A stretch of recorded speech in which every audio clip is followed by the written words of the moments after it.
وہ 10 دن کے بارے میں ہم بات کرتے ہیں، عشرہ ذوالحجہ جس کو کہتے ہیں، مطلب فرسٹ 10 days آف ذوالحجہ، حج کے مہینے کے پہلے 10 دن، ان ایام کی بڑی فضیلت ہے، یاد رکھیے۔ پہلے ذوالحجہ سے لے کر یوم النحر، مطلب 1 تاریخ سے لے کر 10، اور 10 کے دن ہم کیا مناتے ہیں؟ عید مناتے ہیں، یاد رکھیے، بقرعید جس کو کہتے ہیں عام زبان میں، ٹھیک ہے؟ تو یہ 10 دن کی فضیلت کیا ہے اس کی طرف ہم بڑھتے ہیں۔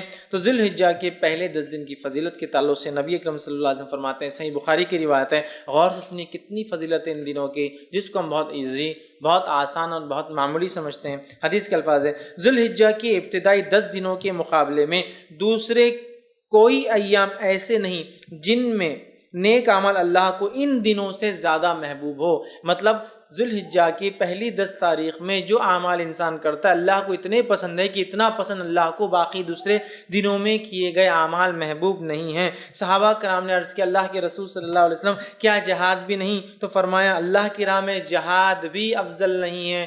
مطلب اتنا افضل ہے اس مہینے میں اعمال کرنا کہ ایک آدمی عام دنوں میں اگر جہاد بھی کرے تو ان دنوں میں کیے گئے اعمال کی برابری نہیں کر سکتا۔ تو آپ نے ہاں جہاد بھی نہیں سوائے اس مجاہد کے جو اللہ کی راہ میں نکلے، جان بھی لے جائے، مال بھی لے جائے، جان بھی چلی جائے، مال بھی چلے جائے، وہ زیادہ افضل ہے، باقی کوئی عمل افضل نہیں ہے۔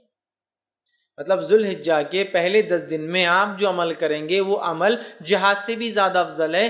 صرف اس مجاہد کے مقابلے میں ہمارا عمل کم ہوگا ان 10 دنوں کا جو مجاہد جان مال دونوں لے کے جائے اور کھپا دے، مطلب ختم ہو جائے، ورنہ باقی سارے اعمال ان دنوں میں افضل ہے۔ تو گویا پتہ چلا ان دنوں میں کیے گئے اعمال سب سے افضل ہے، یاد رکھیے سب سے افضل ہے۔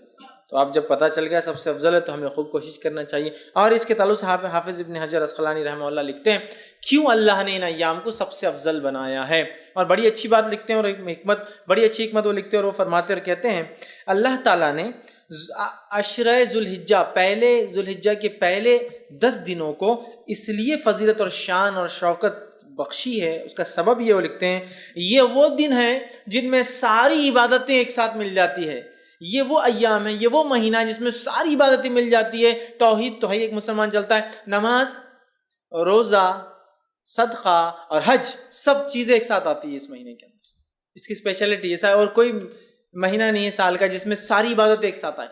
آپ بولیں گے روزہ کہاں سے آ گیا؟ میں آگے آ رہا ہوں روزے کی طرف۔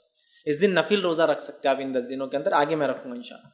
چونکہ ساری عبادتیں وہ کہتے ہیں ایک ساتھ مل جا رہی، سب سے افضل اعمال ہے، تو ظاہر سے صدقہ بھی سب سے افضل اسی مہینے کا ہے۔ تو وہ کہتے ہیں چونکہ سارے اعمال ایک ساتھ مل جا رہے ہیں، توحید تو ہے ہی، نماز ہو جا رہی ہے، روز انسان پڑھتا ہے، روزہ بھی ان ایام کے اندر ہے، پہلے تاریخ سے لے کر 9 تاریخ تک روزہ رکھنا یہ سنت، اور اللہ کے رسول ہمیشہ رکھتے تھے ہر سال یہ روزے، فرسٹ 9 روزے ذوالحجہ کے، پہلے 9 دن کے روزے، 10ویں دن تو عید ہے، ٹھیک ہے، رکھتے تھے۔ تو روزہ بھی مل گیا، نماز بھی مل گئی، توحید پر انسان تھا، صدقات بھی کرے چونکہ سب سے افضل عمل ہے، اور اس میں حج بھی آ جاتا ہے، سارے ارکان ایک ساتھ آ رہے ہیں۔ تو وہ کہتے ہیں اس وجہ سے اللہ نے، یہ حکمت ہو سکتی ہے کہ ان 10 دنوں کو اتنی زیادہ اہمیت دی، اور واقع میں ایسا اور کبھی نہیں ہوتا، یاد رکھیے۔ لیکن ایک سوال، کیا شب قدر سے بھی افضل ہے؟ تو نہیں، یاد رکھے نہیں، وہ ایک اسپیشل ہے، اللہ نے قرآن میں جب بیان کر دیا تو اب اس کو ضرورت نہیں الگ سے وہ کرنے کی۔ شب قدر اور رمضان کا عشرہ اس کی ایک الگ ہی اپنی اہمیت ہے، وہ مستحکم، اس کی فضیلت بالکل ثابت ہے۔ اب جو باقی باتیں نہیں اس کے بعد ہی، اس کے نیکسٹ ہی ہوں گا، یاد رکھیے، ٹھیک ہے۔ تو سب